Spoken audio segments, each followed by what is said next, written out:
দেখো তোমাদের দিদি ভাইয়ের পা ভেঙে গেছে, পায়ের দিকে দেখা, দেখো কি অবস্থা। তাও কাঁধে করে নিয়ে যেতে হয়েছে। আলুর বস্তা বাবা কি ভারী। আমি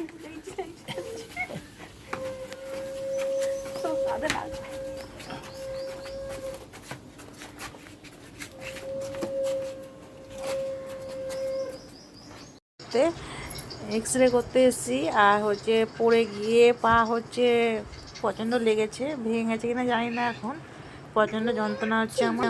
দুপুরবেলা এক্স রে করে বাড়ি চলে গেছিলাম, তখন যে এক্স রে করেছিল সে বললো আমার পায়ে মানে পা ভেঙে গেছে।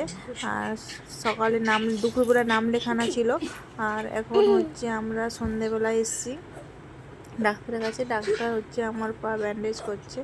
আর তোমাদের দাদা ভাইকে রুম থেকে বের করে দিয়েছি ডাক্তার, তো আমি চিৎকার করব এই জন্য।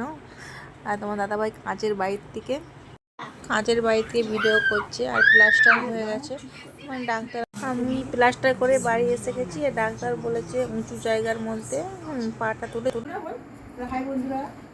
হাই বন্ধুরা, দেখো আমি এক জল এসেছি কুশি করে বালতি করে আমার মায়ের পায়ে ঢালবো। আর বনু আমাকে বলছে জেরি এই জল নিয়ে যাবো। মায়ের কি হয়েছে? মায়ের তো এখন ওখান থেকে 2 মাস কই পড়ে গেছে, দাদা ধরতেই পারলো না। দাদা একটা গালে রক্ত ছুলে গেছে, ছুলে দাদা ধরতে গিয়ে দাদার গাল ছুলে গেছে আর পায়ে লেগেছে। আর পায়ে রক্তটা লাগলো তখন, আর মায়ের পা ভেঙে গেছে। দাদাকে একটু ধরলো, আচ্ছা, মায়ের পায়ে একটু ধরলাম জল। দেখো আমার কি হাতটা, আমাকে হাত দিয়েছি। সবাইকে সাবস্ক্রাইব করে আর পাশে থেকো। আর বই লাগবে আমার কথা, তোমরা আবার চলে টাটা।